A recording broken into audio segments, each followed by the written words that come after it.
Good evening, friends. Today I will be telling you few important things about a condition which is known as dysphagia. So let us start by knowing what this means. This is a symptom in which a patient is having difficulty in swallowing of liquids or solids or both.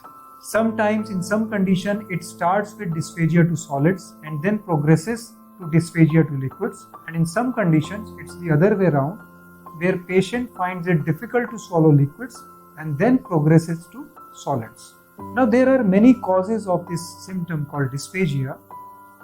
What are those diseases which causes or which presents themselves as dysphagia? Broadly they can be divided into two groups. One is benign and another is malignant. Benign causes of dysphagia includes a condition. Mind you, I am telling you most important causes. There is a long list, but most of them are rare causes. So the commonest causes of benign dysphagia includes achalasia cardia, peptic stricture, which occurs as a complication of gastroesophageal reflux disease, incidental ingestion of corrosives, that can be acid or alkali, leading to stricture causing dysphagia. Among the malignant causes, the only important cause is cancer of the esophagus. Now, it is important that after knowing the nature of dysphagia, the causes of dysphagia, we must be understanding the remedy of this problem. And the remedy of this problem, that is treatment, is based on the cause of dysphagia. So for every specific cause of dysphagia has its own specific treatment. So let us go one by one. First, we talked about achalasia cardia as the cause of dysphagia. So achalasia cardia is diagnosed by a few tests, that is barium swallow, upper GI endoscopy and manometric studies. So once we are sure that patient is suffering from achalasia cardia as the cause of dysphagia, there are 2-3 kinds of treatment, and most definitive and best outcome treatment is laparoscopic surgery, where we just cut open the tight musculature at the lower end of the esophagus.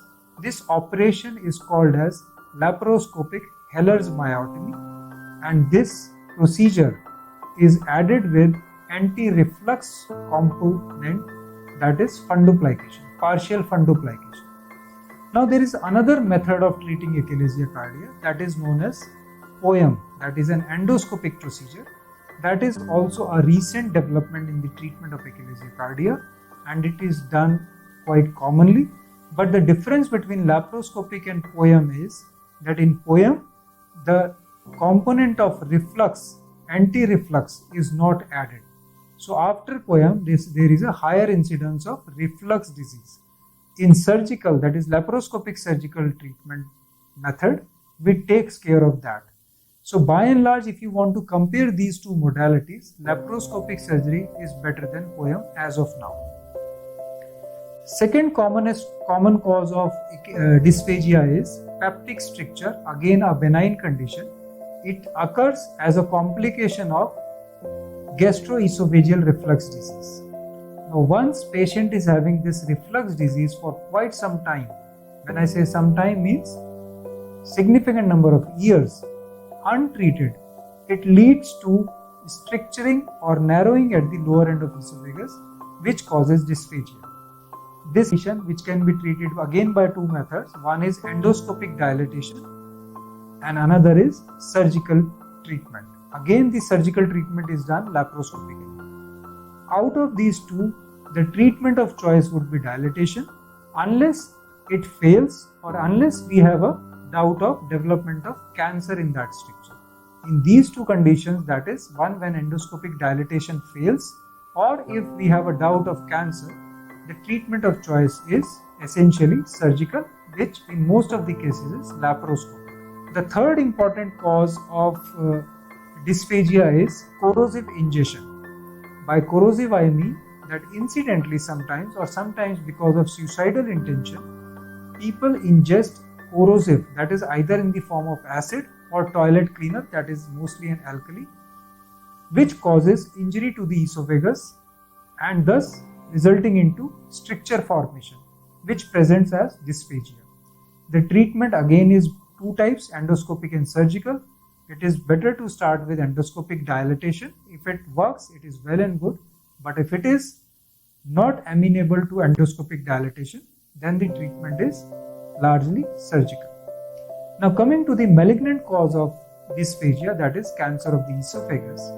The best treatment for cancer esophagus is surgical. If patient presents to us in the early stages, of course, immediate surgery is possible and curative. And again, this surgery can be done by keyhole surgery, that is laparoscopic and thoracoscopic combined. But in many cases, patients presents to us in a later stage, that is stage 3, where by test, if we find that patient is having stage 3 cancer esophagus, we first subject that patient to pre-operative chemotherapy and radiotherapy. And once by doing that for few months, the tumor is downgraded, we operate those patients again by keyhole surgery, and after completion of surgery, again subject them to remaining chemotherapy.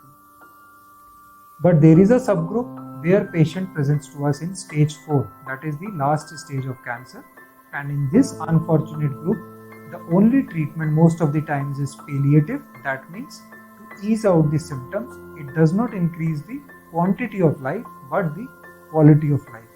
For this, we put in endoscopic stent to relieve them from dysphagia and subject them to palliative chemo or radiotherapy. So friends, this is in nutshell about the definition of dysphagia, causes and treatment of dysphagia. Thank you.